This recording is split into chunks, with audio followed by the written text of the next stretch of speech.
All right, so now we're going to identify the x-intercepts and the y-intercepts of the graph. So here, the y-intercept is at 0 for x and 3 for y. And that comes from the standard form of the equation. You can see that 3. So you could say, well, the y-intercept is going to be 3. So 0 for x, 3 for y. Now the x-intercepts, we have one at x is -3 and 0 for y, and -1 and 0 for y also. And you could have gotten this by solving your two equations here. So you could have said x plus 3 equals 0 and x plus 1 equals 0. So solving these for x, subtract 3 from both sides and get x equals -3. So -3 for x, 0 for y. Subtract 1 from both sides and you would get x equals -1. So again, these are listed over here and not down there, which is fine. So down here, if I look at function g, the y-intercept, again, is going to be 0 for x and 4 for y. And again, we get that 4 right here, the y-intercept. And then here, the x-intercept is going to be +4 for x.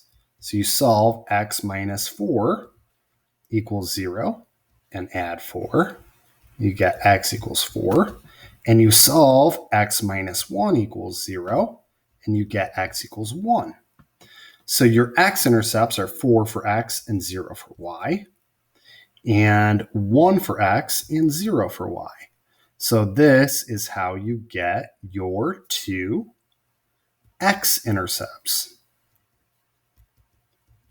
So again, the x-intercepts come from factored form.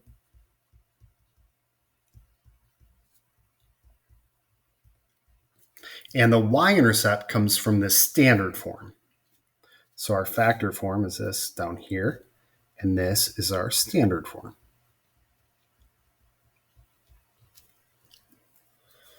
So looking at function h, we can look at this without the graph and say our y-intercept is going to be 0 for x and -9 for y.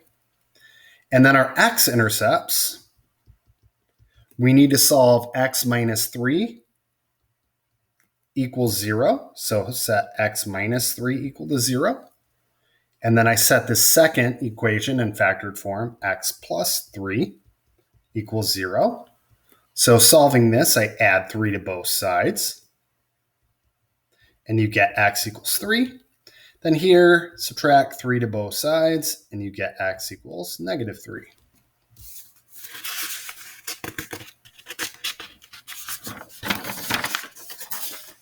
So we solved that part right there. So moving on to here, if you look here, we have x squared minus 5x.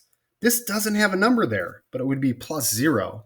So our y-intercept, if you notice here, is 0 for x and also 0 for y. So if there's not a number for your y-intercept, it's the number 0.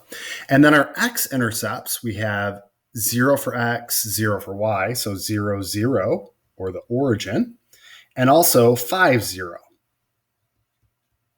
And that comes from solving this factored form. We would set both parts, so we can set x equal to 0 and x minus 5 equal to 0 and solve.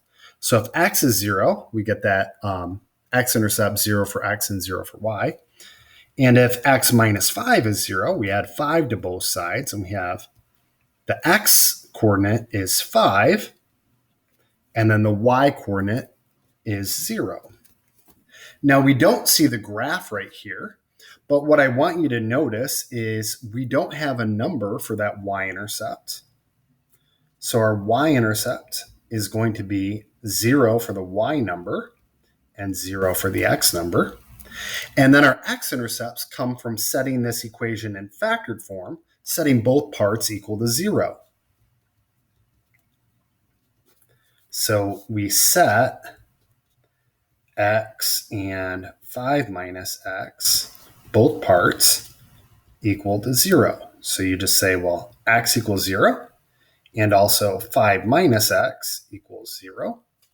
So here, if x equals 0, that gives me the x-intercept, 0 for x and 0 for y. And then here to solve this, I'm going to add x to both sides. And you would get 5 equals x. So that means the x part is 5 and the y part is 0.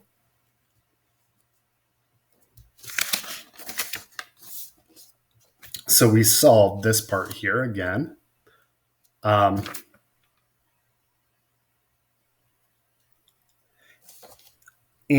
what we're going to do now is solve function k.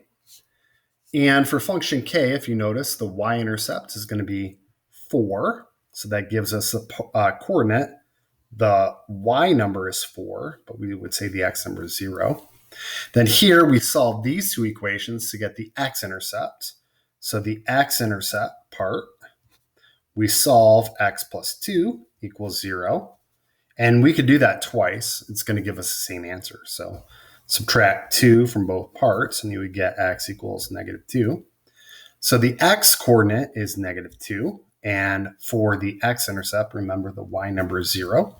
So that would give us -2, 0. So we talked about this explicitly. The x-intercepts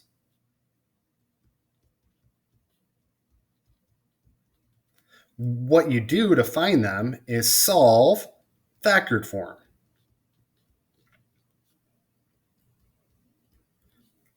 And the y-intercepts,